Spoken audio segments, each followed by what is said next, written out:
Hi friends, இந்த வீடியோவில் தார்பாய் போட்டு உப்பை எப்படி மூடி வைக்கிறது அப்படின்றத பற்றி பார்க்க போகிறோம். அதுக்கு என்னென்ன ப்ராசஸ்லாம் பண்ண வேண்டியிருக்கு அப்படின்னு பாருங்கள்.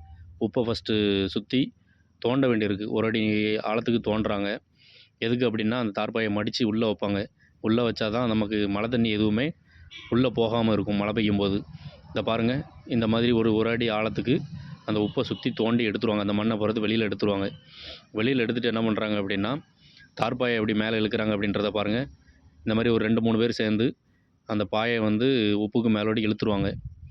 இழுத்து அதை மூடிட்டு அதுக்கப்புறம் என்ன பண்ணுறாங்க அப்படின்னா ஏர் போகாமல் இருக்கிற மாதிரி நல்லா டைட்டாக பிடிச்சி கீழே வைக்கிறாங்க. கீழே வச்சு அந்த தோண்டி எடுத்த பள்ளத்துக்குள்ளே பாயை மடித்து வச்சு அதுக்கப்புறம் அந்த மேலே மண்ணை போட்டு திருப்பி மூடி சரி பண்ணிடுறாங்க. ஸோ இப்படி தான் தார்பாய் போட்டு மழை காலத்தில் மூடி வைக்கிறோம். இந்த மாதிரி சுவாரஸ்யமான வீடியோங்கள் நிறைய இருக்குது. பிடிச்சிருந்தால் லைக் பண்ணுங்கள். தேங்க்யூ.